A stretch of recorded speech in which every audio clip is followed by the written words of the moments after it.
श्री गजानन विजय ग्रंथ अध्याय 3. श्री गणेशाय नमः. जय जय सच्चिदानंदा श्री हरी, कृपा करावी लवकरी. मी पदनताच्या वरी कधी न कठोर झाला. तू करुणेचा सागर, तू दीन जनांचे माहेर. भक्तासी साचार, कल्पतरू वा चिंतामणी. ऐसा तुझा अगाध महिमा, अंतगाती राघवा रामा. दास गणुशी पुरुषोत्तमा, पावा वेळ करू नका. पंकटलाला घरी राहते झाले साक्षात्कारी. दीन दुबळ्यांचे कैवारी श्री गजानन महाराज. लांब लांबुनी भक्त येतील, समर्थांते वंदिती. दूत येते माशा जमती, न लगे करणे आमंत्रण. एके दिनी काय झाले हे आता सांगतो वहिले. महाराज होते बसलेले निजासनी आनंदात. प्रभातीची होती वेळा, प्राची प्रांत तांब्रे झाला. किलकिलाटाला करू लागले वृक्षावर. कुटाचे होती स्वप्न, मंद शीत वाहे पवन. वृद्ध करीती नामस्मरण, शय्यवरी बैसनिया. उद्या चली नारायण, येऊ पाहे हर्षे करून. येणे तम पलायन, करू लागला कंदरीशी. परम भाविक सुवासिनी, रथ सडा संमार्जनी. वस्त धेनुस पाहुनी, तोडू लागली चराटे. ऐशा त्या रम्य वेळेस एक साधू शेगावात. एका झाला दर्शनाला श्री गजानन साधूंच्या. भिकार गोसावी, अन्न मान्यता त्याची कोटी राहावी. उठुनिया सांगा बरवी श्रीमंतांच्या मंडळीत. अगवी चिंदी डोक्यास, झोळी वाम बगले. ती एक नेसल्यास काठीशी लंगोटी. मृगाजिनाचा गुंडाळा काठीवरी होता भला. ऐसा गोसावी बैसला कोपऱ्यात एकीकडे. दर्शनास भीड फार होऊ लागली साचार. अशा स्थितीत मिळणार सवड कशी त्या गोसाव्यास. ठाईच बैसून करू लागला चिंतन. समर्थांचे चरण दृष्टी पडणे कठीण मला. समर्थांचा लौकिक भला मी काशीत ऐकला. आवडीने नवस केला भांग स्वामी सरपण्याचा. मम हेतू मनात जिरून जाया पाहे येतो. त्या श्रीमान मंडळीत माझ्या नवसास कोण पुसे. गांजाचे नाव काढिता लोक मजला देतील लाथा. मी तो आलो फेडण्याकरता नवस गांजात शेगावी. माझ्या नवसाची ती मात सांगू तरी करुणाप्रत. येथे एकही ना दिसत नेहमी या शांभवीचा. जी वस्तूच्या आवडे करी तिचाच तो नवस करी. आणि मानी सर्वतोपरी हीच वस्तू उत्तम. येथे नाना विचार गोसावी करी साचार. आला होता परमात्मर, दर्शन घ्याया सुमर्थांचे. त्याचे मनोगत जाणते झाले समर्थ. कोणते झाले इतरांप्रत. अनाकाशीचा गोसावी, तो पहा त्या कोपऱ्याला आहे बिचारा दडून बसला. हे ऐकता आनंद झाला गोसाव्यास परमावधी. आणि बोलला मनात, त्रिकालज्ञ हे खरेच संत. मी जे बोललो मनात ते सर्व यांनी जाणले. ज्ञानेश्वरीत षष्ठाध्यायी जी गोष्ट कथिली पाही. स्वर्गलोकीच्या कथा त्याही समजतात योगीवरा. त्याचे आले प्रत्यंतर मला येथे साचार. धन्य धन्य हा साधूवर त्रिकालज्ञ महात्मा. न बोलता माझा नवस प्राणातील हे पुण्य पुरुष. जे प्रत्यंतर यावे याचा अवधी उरला थोडका. मंडळींनी गोसाव्याला पुढे आणून उभा केला. महाराज गदले तयाला काढ झोळीची पोटळी. 3 महिनेपर्यंत रक्षण केली झोळी. पोटळीचे आज येत होऊ दे पारणे. गोसावी पदी लागला गहीवर त्याची दाटा. गडबडा लोळू लागला बालकांपरी स्वामी पुढे. महाराज म्हणती गोसाव्यास, पुरे आता उठून बैस. पोटळीच्या बुद्धीस काढ बाहेर झोळीच्या. नवस केला त्यावेळी नाही लाज वाटली. आणि आता काही लावली तू चाळवा चाळवी निरर्थक. गोसावी होता महाधूर्त, बोलला भीत भीत. तोडून या दोन्ही हात ऐसे नम्र वाणीने. ती बुटी काढितो, नवस आपला फेडतो. तरी मागणे मागतो एकते द्या दिनाला. आठवण माझ्या बुद्धीची नित्य राहावी आपणासाची. तीच इच्छा मानसीची आहे ती पूर्ण करा. महापुटीचे प्रयोजन नाही हे मी जाणतो पूर्ण. ती बालकाची आठवण दह्या बुटी स्वीकारा. भक्त जी इच्छा करीत ती ज्ञाता पूर्वी. अंजनीचा वृत्तांत अनामनी आपल्या. अंजनी होती वानरी, तिने प्रार्थीला त्रिपुरारी. तुम्ही यावे माझ्या उदरी. वानर होऊन शंकरा हाराने मानेले महारुद्र कोटी आले. अंजनीचे पुरविले मनोरथ चंद्र मौळीने. ते शंकरा कारण अडना आले वानरपण. देवी माझ्या बुटीची आठवण दह्या तेथे स्वीकारा. त्यातून तुम्ही कर्पूर गौरव साक्षात आहात शंकर. म्हणून बुटीचा आवेर करू नका दयाळा. ज्ञानवल्ली शंकराने म्हटले आहे इजकाराने, की इतर आणि लवणे परिभूषण तुम्हाला. महाराज किंचित घोटाळले. ते अखेर होय म्हणाले. मायेपूर्वी बालक लळे वेडू वाकुडे असले जरी गोसाव्याने बुट्टी काढली, हातावर घेऊन धुतली, फिल्मीत घालून पाजली पुण्यपुरुष गजानना. ऐसा बुट्टीचा वृत्तांत तिला असे कारणात येतो. तो आणून ध्यानात विचार करणे प्रत्येकी. काही दिवस राहून गेला गोसावी निघून, पुन्हा धन्य मानून रामेश्वरा करणे. अशी गांजाची पडली प्रथा, ठाई तत्वता, ती व्यसनाधीनता न चाली समर्थांते. धर्मपत्राचे अपरी ते अलिप्त होते निर्धारी. हे कोणास त्यांची सरी खरेच अतीत होते. वेदरुच्या अस्खलित दात अनुदात स्वरांसहित ती म्हणाव्या मुखी सत्र, हे त्यांचे नाव नसे. वेदाक्षरे पडता श्रवणी साशंक व्हावे वैदिकांनी. त्यात एक अनुमानी गजानन होते ब्राह्मण. ती गवया समान अन्न अन्न रागातून एकाच पदाचे गाऊन दाखवावे निजलेले. नंदन चावल बेलकिया नेम भारी या पदा ठाया, आनंदात येऊन या वरच्यावरी म्हणावे. कधी गणगणाचे भजन, कधी धरावे नुसते मौन, कधी राहावे पडून शय्येवरील चेष्टित, कधी वागावे पिशापरी, कधी भटकावे कांतारी, कधी शिरावे जाऊन घरी एखाद्याचे औचित. असो त्या शेगावात जानराव देशमुख विख्यात होता. त्याचा प्राणांत व्हावयाचा समय आला. त्यादी शरीरी बळावली, शक्ती पार निघून गेली. प्रयत्नांची कमाल केली वैद्यांनी ती आपल्या. नाडी पाहून अखेर आपला कळविला समाचार. संघ आहे कठीण फार जसे अशा वाचनाचे. मी प्रयत्न केले अति, ती यशना आले तिळरती. त्यांना आता घोंगड्यावरती काढून ठेवा हेच बरे. ते ऐकता अवघे हप्त दुःख करीत अत्यंत. जानरावा आम्हा प्रत सोडून तो जाऊ नको.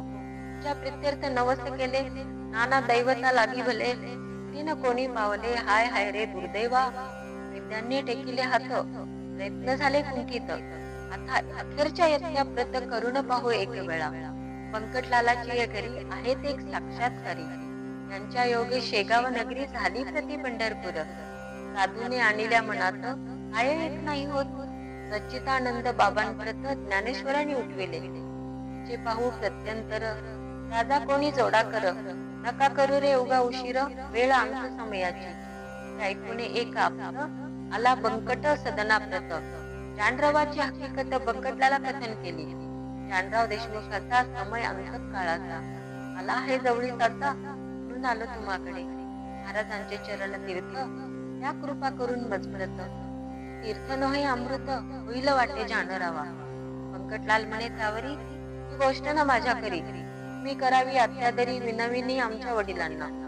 जसे त्याने सुचवले ते आपले तत्काळ केले.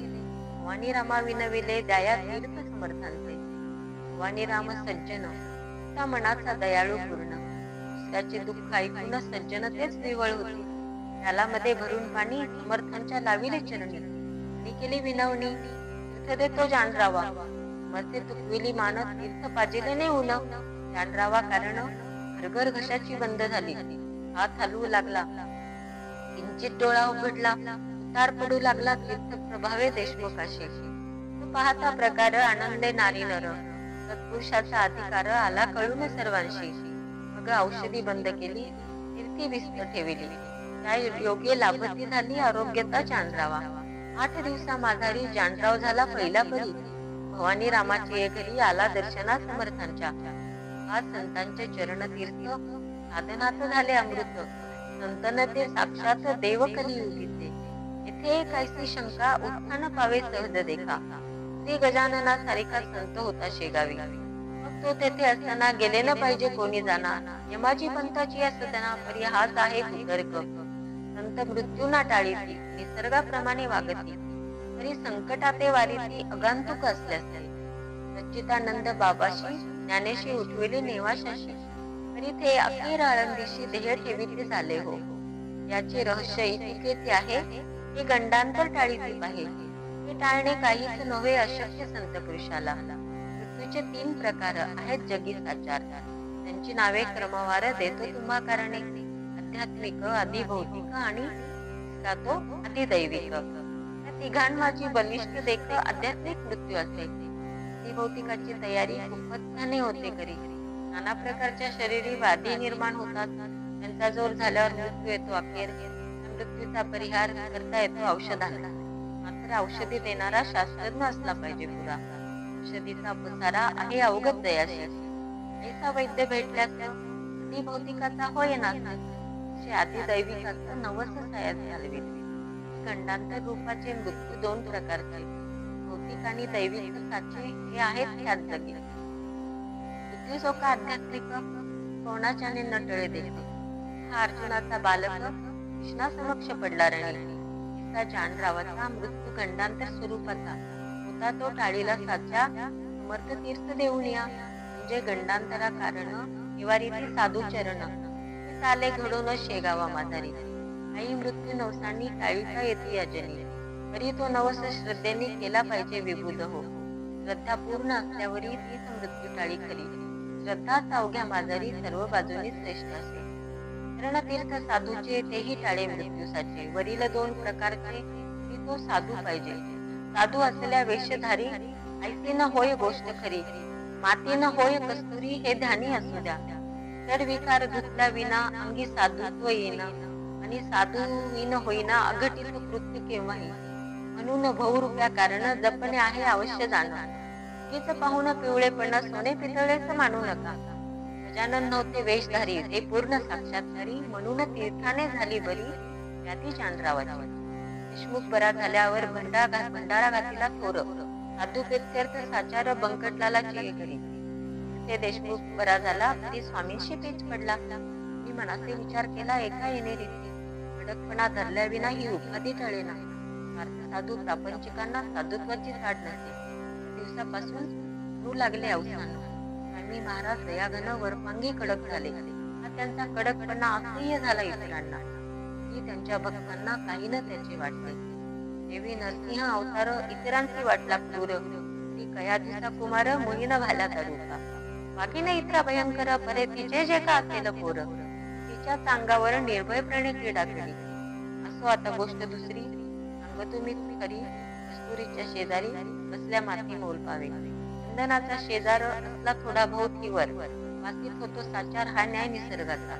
वाशीतीवर झालेला चंदनमाणी लापणाला ते त्याच्या फजितीला पारावार न राही पुढे. जेथे ऊस उपसतो तेच निवडून उगवतो. जेथे मोगरा वाटतो तेथे सेतू पिंगुळ. तेथे साधू सज्जन तेथेच मैंद निर्माण. हिरे गारा एकवटून खाणी माझी राहतात. खान एक म्हणून किंमत नाही समान. हिज हिऱ्याचे हिऱ्या लागून कुशविन गारेला. गारती गारची राही गारती गारेची राही तयाखाली तुडविली जाई. ऐसी स्थितीनं कधी नेई अमुलिक हिऱ्याला. श्री गजाननाचे सन्निध ऐसाच होता एक मैंद. संत सेवा हाच मत अंगी ज्याच्या भरला असे. सेवा करी वरी वरी भाव निराळा अंतरी.